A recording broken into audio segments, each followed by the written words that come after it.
al testimonio de referencia que se basa en esa declaración.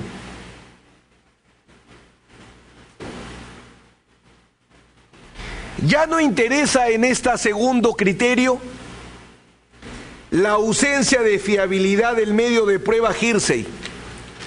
El interés prioritario es ahora la necesidad que ningún medio de prueba escape a las exigencias del adversarial system o sistema adversarial. Toda prueba que en su forma originaria no pueda ser sometida al cross-examination ni practicada ante la percepción inmediata de aquellos que tengan la misión específica de valorarla, será susceptible de adquirir la condición de hearsay y por tanto ser excluida del juicio decisorio. La inflexibilidad de la regla hearsay cede en contadas ocasiones ante necesidades que surgen en los procesos judiciales con finalidad de no eliminar el derecho a probar de las partes. Esto es, la regla hearsay cede para no eliminar el derecho a probar de las partes.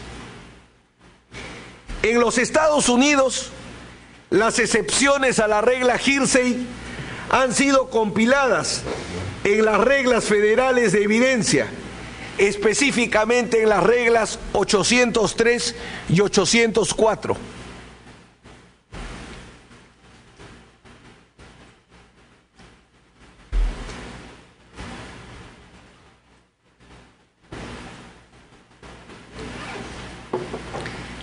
Las excepciones contenidas en la regla 803 se caracterizan por la indiferencia que el testigo fuente o declarante preste testimonio en juicio decisorio.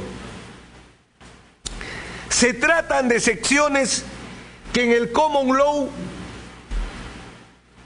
han considerado suficientemente fidedignas, con independencia que se cumpla o no la presentación posterior del testigo directo. Ejemplo, las declaraciones con el propósito de diagnóstico o tratamiento médico. Cuando el testigo de referencia es un médico que relata la información que le dio el testigo fuente dentro de un examen médico,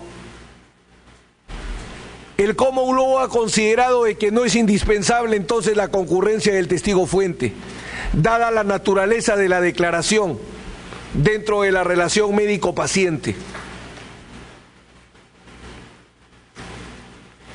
En cambio, las excepciones contenidas en la regla 804 tienen como criterio de justificación que el testigo fuente o declarante se encuentre indisponible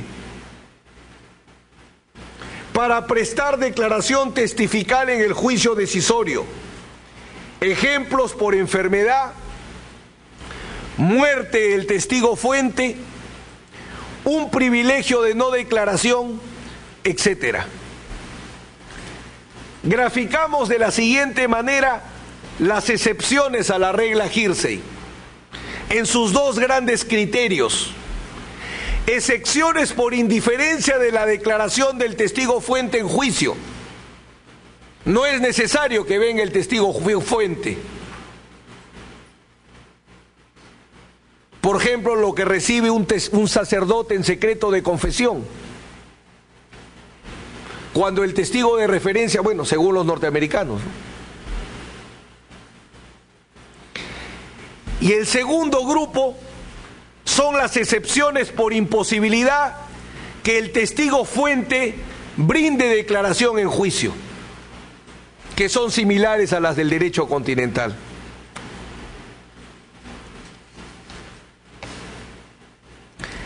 Para un adecuado manejo de las excepciones de la regla hearsay, se ha establecido que en caso se admita como excepción un testigo de referencia, tienen que darse 4 garantías.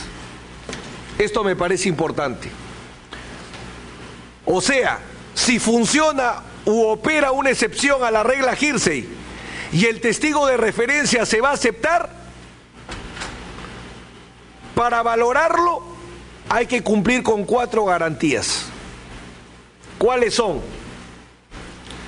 Solo se admitirá prueba testifical de referencia de primer grado, excluyéndose en cualquier caso la de grados sucesivos.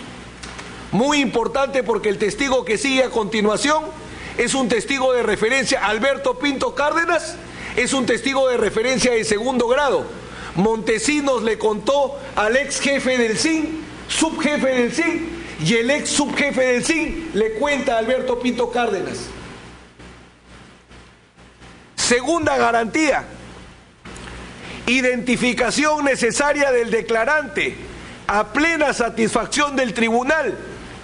Se excluyen las declaraciones referenciales de fuente no identificada. La Fiscalía ha utilizado como testigo de cargo el testimonio del periodista Humberto Jara.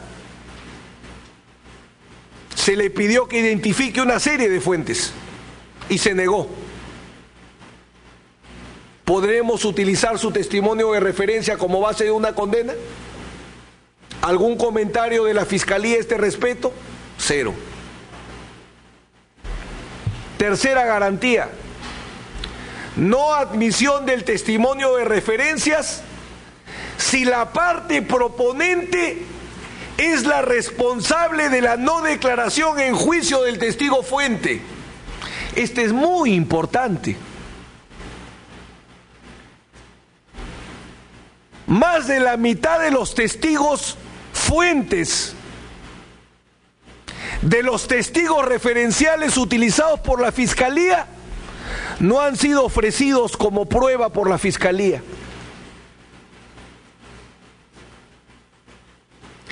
Casi todos los testigos referenciales de la Fiscalía, sus testigos fuentes no han sido ofrecidos. Claro caso de negligencia probatoria. Eso vamos a ver con el testigo que sigue, Alberto Pinto Cárdenas. Así que pido a la sala tomar nota de esta garantía. Cuando el testigo fuente no declara por causa imputable a la parte, no lo ofrece como testigo. Y cuarta garantía: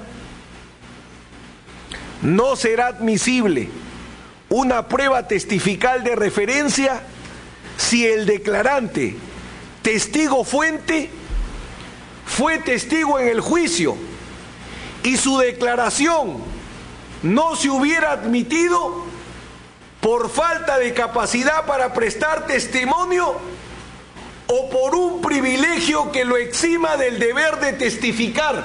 ¡Qué importante garantía! El testigo fuente Montesinos vino a juicio y se acogió al derecho al silencio. Los testigos referenciales que tienen a Montesinos como testigo fuente, ¿son admitidos o no son admitidos? Cuestiones como esas eran las que tenía que enfrentar el fiscal. Todos sus testigos de referencia, que se basan en el dicho de Montesinos, ¿sirven a pesar que Montesinos se acogió al derecho al silencio? ¿Una idea nos ha regalado el fiscal? ¿Alguna tesis ha esgrimido sobre este punto? Cero. Un saltador de garrocha, un saltador de vallas extraordinario. Ha saltado toda ley posible, toda regla probatoria posible.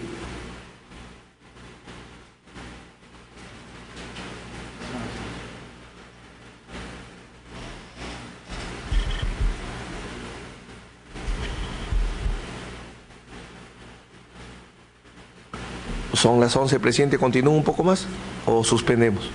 ¿Ya acabó esta parte? Sí, este punto sí. Entonces vamos a suspenderlos.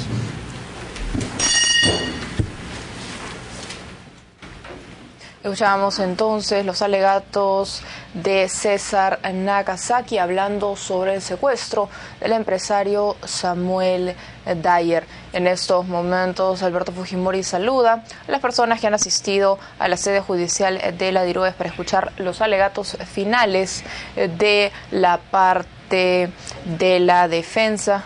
Posteriormente se espera que continúe. A esta hora vamos a hacer una pausa en la transmisión del megajuicio y regresamos con más información aquí en Canal N.